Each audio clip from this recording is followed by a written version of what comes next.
for joining us in, and let me welcome everybody who's joined us in, and then give you a formal welcome. Amit Kaur, thank you for joining in. Sushil, a big shout out.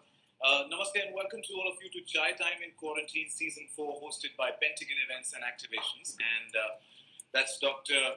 Rekha Radhamani. Why am I going to Radha all the time? But because Radha has got all the money there. That's the reason it's Radhamani. Yeah, so Dr. Rekha there. And my name is Sachin, and thank you so much for joining us on our Pentagon Events and Activation page. And it's going to be, a session where there's going to be a lot of information dispensed, especially knowing the current scenario, the global pandemic that all of us are actually going through, and we're locked down. How to bring the best out of us physically as well as mentally. And it's been over 10 weeks wellness meetings, so we decided to host a live digital festival which features artists, wellness specialists, influencers, and many more. And it's already been 3 seasons, so we are on season 4, and this is the season 4 of Chai Time in Quarantine. And thank you so much for joining us. And it's time for us to get info digitally with these amazing individuals. And once again, I would like to thank our guest for joining us in. She is an Ayurveda doctor and a holistic nutritionist who's going to give us insight as yahan se during this particular time. But you're from Dubai, and I'm going to ask you, how is the lockdown treating you all the way in Dubai? So it's actually quite a different kind of situation which we have never faced before in our entire lifetime. And I think this is something which we can tell our future generations as well. Okay, we were in the time of quarantine, we had this lockdown. Taking only the positive side of it, it actually gave everyone, like including me and all of us out there, a lot of time to actually think within, see within how we are. A lot of time to connect with family. A lot of connections which never happened before is happening right now, because we are all set in that environment where we have to spend time with our family and kids, which was not possible before. So considering that we are in a space, I think we should make the best out of it, and it's a totally positive time to be in. Considering, if you just consider the positivity of this current situation. True, as you rightly said, it is the mode to be positive and spend maximum time with your family. But the biggest issue, or a lot of people are facing, is sleeping pattern, because that is something that has gone for a toss. We can't regulate it. We can't get it back on track, because obviously we're on the phones, watching series, and how the life is. So how does one regulate that?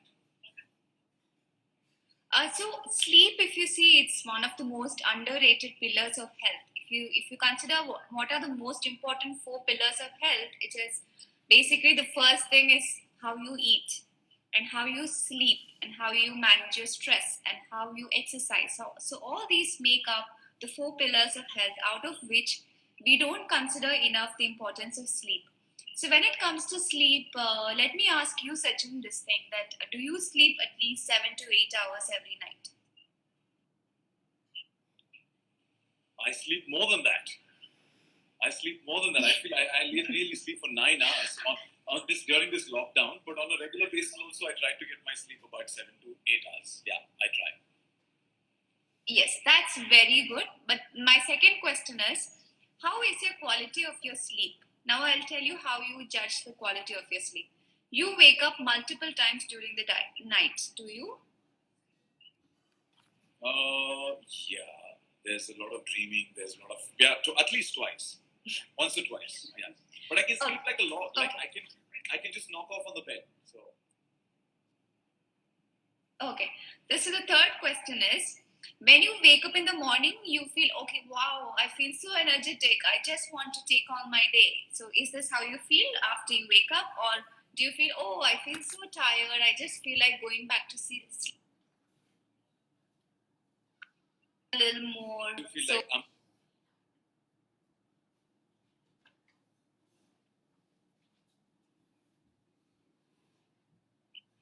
back to bed again. I don't want to get out of this bed. I think there is a bit of a lag, a network lag. Yeah. But So yeah, do you feel energized? So Yeah. Do you feel energized or feel tired? I feel little tired when I get up. Little tired. Okay. So these three things are the three questions you need to ask when it comes to sleep. Am I sleeping at least 7 to 8 hours every night? If you're sleeping 7 to 8 hours, are you having a good quality of sleep where you're not waking up multiple times in the night? And the third thing is, are you feeling energized and refreshed the moment you wake up?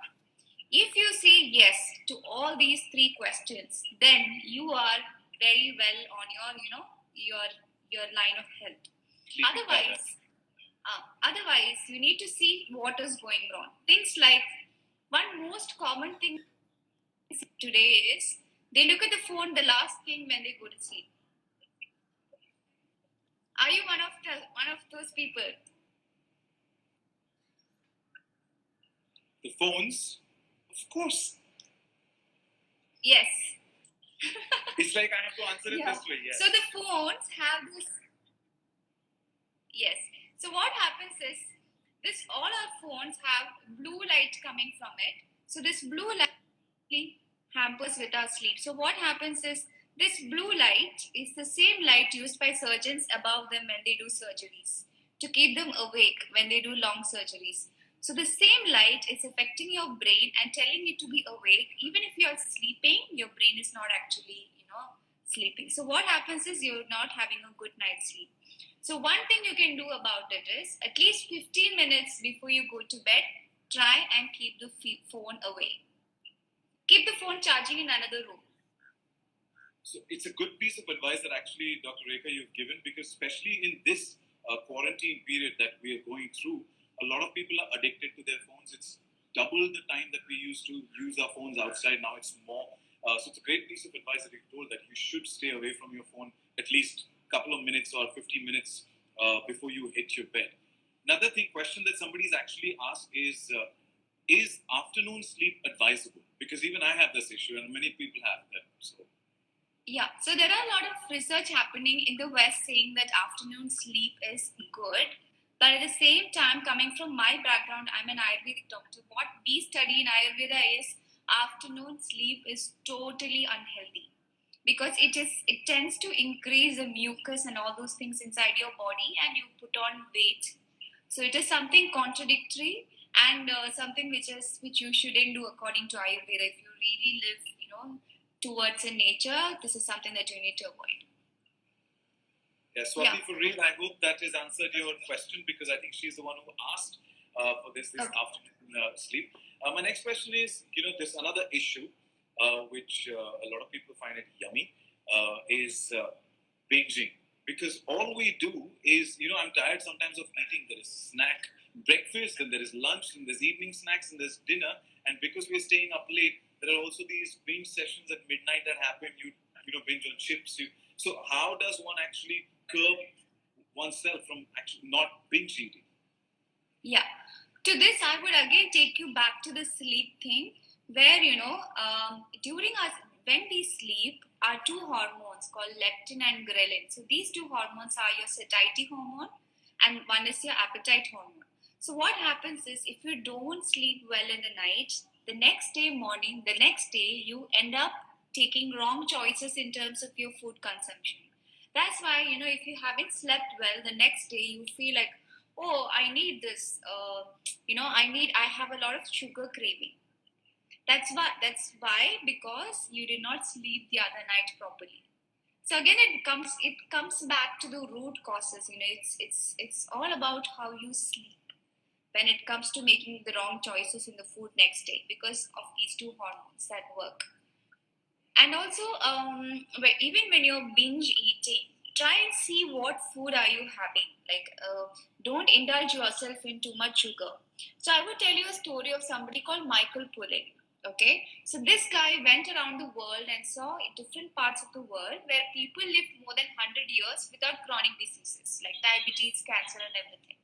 He realized that they ate what was in season, what was locally available, and also they had sugar 2 times a year. One was for Easter and one was for Christmas. And Now we just live think off of sugar. us. We We live live off off sugar. sugar. Yeah, now think of us. We make a situation out of everything. Okay, we're not feeling good. Okay, let me have a chocolate. We're feeling very good. Okay, let me have something sweet. We have many festivals. We have celebrations, birthdays, even quarantine. We I have make a question on that. Is it right chocolate? Yeah. Because a lot of people say when you are depressed, when you're down and out, you should have dark chocolate because it pumps you up. Is it true?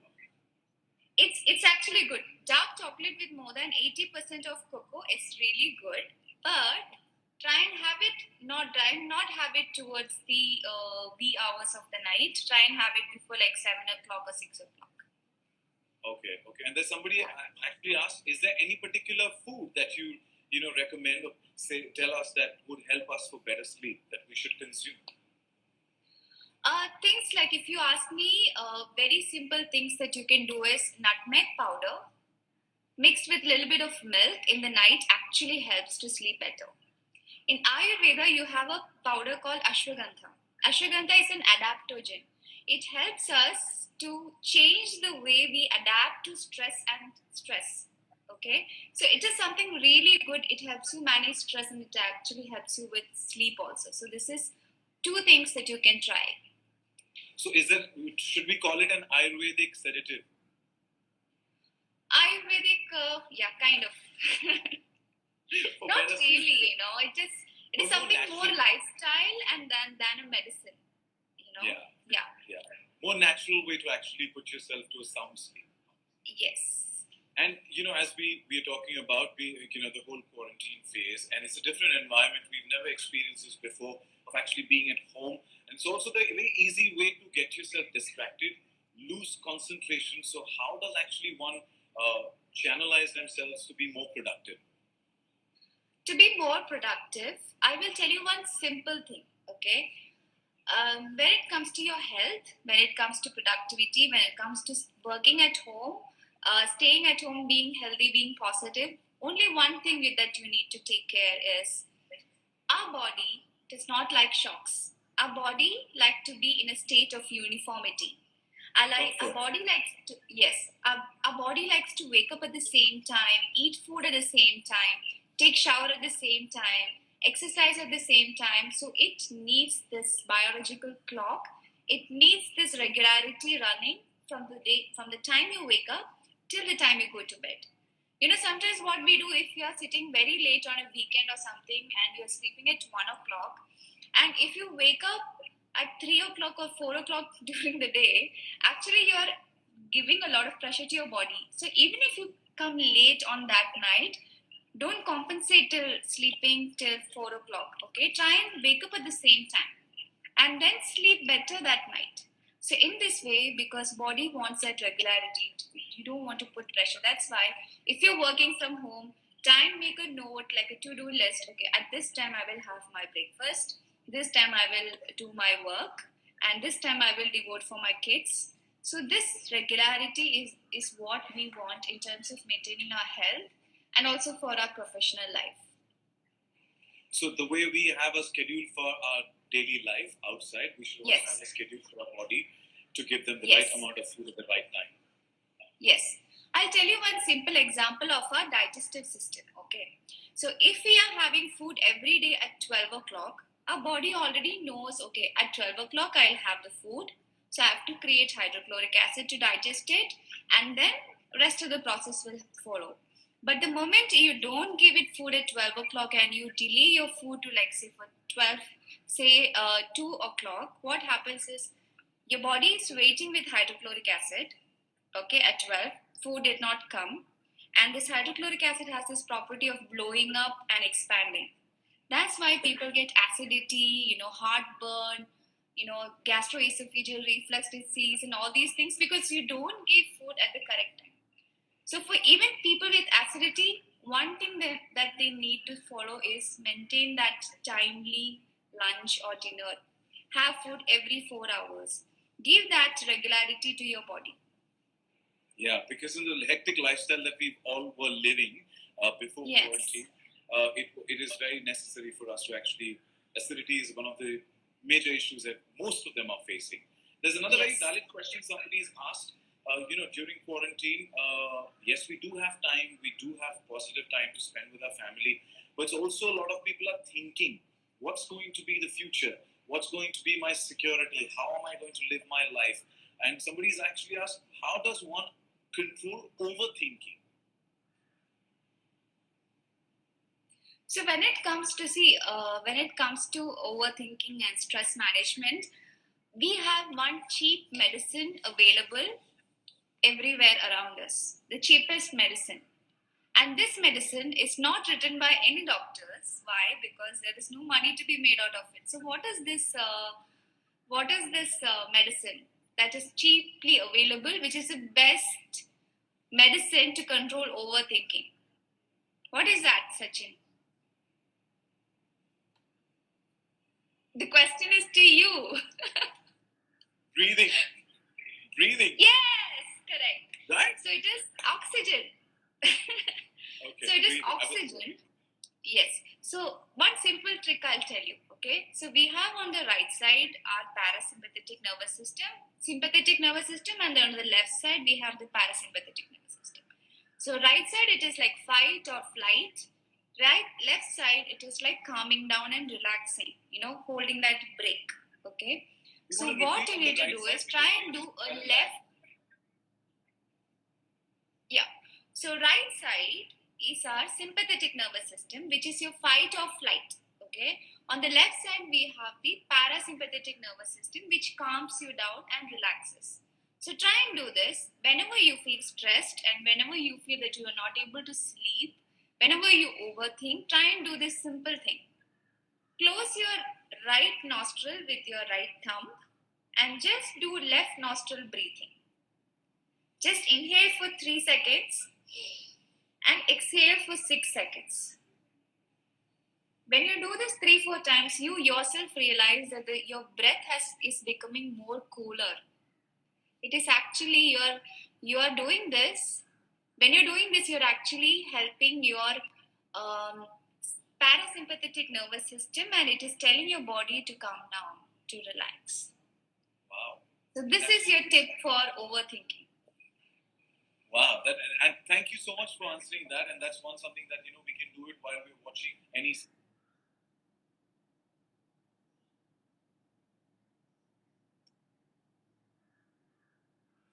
Sure, I'm glad you're also applying this. Thank you so much, and all those who've joined us in while you're watching us. While Dr. Rekha is giving us such important and useful information. Why don't you try this so you also feel a little better and you also feel a little relaxed and calm down. Now, many have very basic things to eat at home. Not everybody has been able to. Some places are red zones, so they're not able to actually get that kind of food here. So, how should one follow proper nutrition? Diet has also gone for a toss.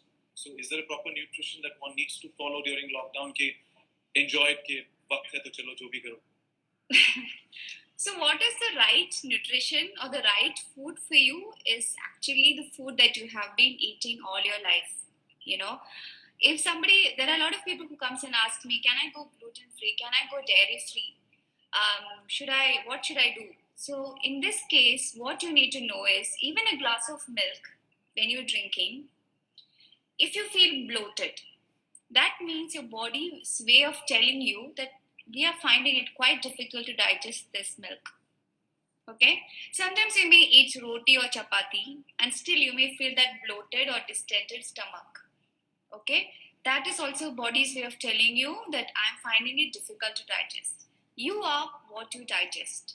So the food that you have been eating for the first 15, 16 years of your life is your staple food. Not something like a South American crop like quinoa and all those things. In India, whatever we get locally and whatever our mom and dad had fed us growing up is the right staple food for us that is good for our gut. So don't remove, food groups completely or don't bring in new food groups. Try and have what we have been having. That is the best food for us to digest. But how does one actually diagnose that what is not right? Because sometimes you might feel bloated with milk, and then somebody might consume rice and also feel bloated. So how does one diagnose that this is not Exactly. you? Yes. Now, Sachin, you yourself has given the answer. Okay. The answer that you said is, if milk gives you bloating, that means you have to avoid milk. If white rice give you bloating, it never happens. Okay.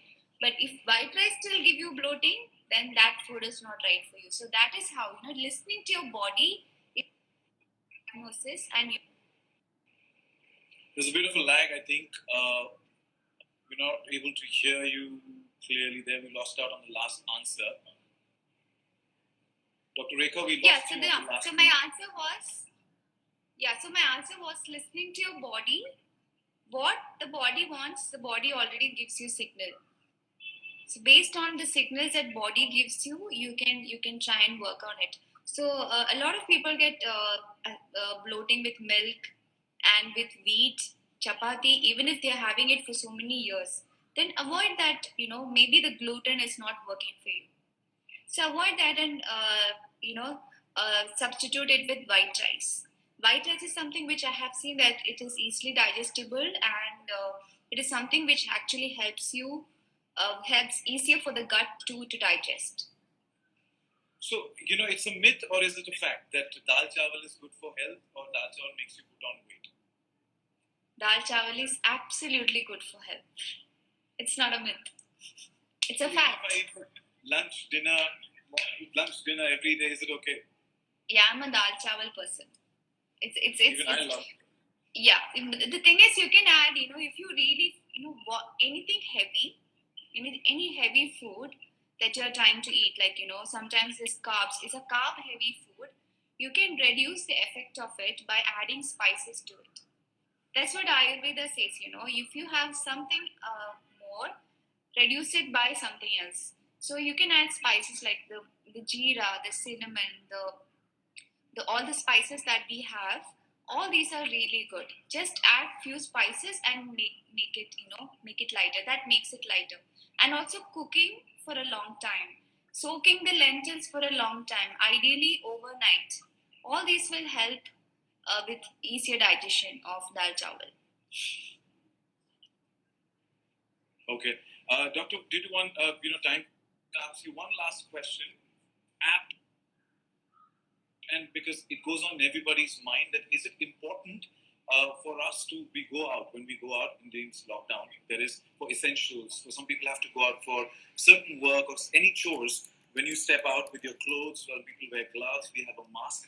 Is it important to wash all of that? Is it important to, as soon as you come back home, to take a shower or washing your hands and cleaning the mask, or just throwing the mask if it's a use and throw one? So is it important to take a shower once you come from outside? Of course. So whatever you're wearing, even the shoes which you're wearing outside, try and keep it outside your house. Don't bring it inside. Try and remove all the clothes that you have been wearing and put it directly into the washing machine or wherever it is. So in that way you can avoid a lot of contamination. It is very important to take a shower and keep yourself washing and all this. These are basic hygienic things which we haven't been doing before, but now we have realized it, and this is something which we should do for the rest of our lives, not just during this corona thing. This is something which we have learned to follow for the rest of our lives. Nature has taught us the right lessons, not in the best of way, but yeah. Yes. But Dr. Rekha, thank you so much for joining us. And there are tons of questions that are actually coming in, about irritable bowel syndrome symptoms and all of that. But if somebody wants to get in touch with you, how do they do that? Do you want to Yeah, you can just DM me on my Instagram. It is Dr. Rekha, DOCTORREKHA. So Dr. Rekha is my Instagram, so you can just DM me, and I'm always there to answer your questions. Thank you, and to you and all the doctors who are on the front line, who are helping us fight this global pandemic. Thank you so much, and thank you so much for your time today as well, for giving our time and actually giving us information that how we actually channelize our brains, channelize ourselves physically, and make the most of ourselves and be a better human being when the lockdown's over, and also learn what the process is on. Yeah. Thank you so much for joining us. Yeah. Thank you so much, Sachin. Thank you so much. Thanks. And big hello to Dubai, my second home. It's a great way to actually say hello to Dubai. Thank you. And Sure. yeah, the others who are there, please do stay tuned in for Pentagon events and activations because Chai Time in Quarantine Season 4 continues. Up next in the next 2 or 3 minutes, we're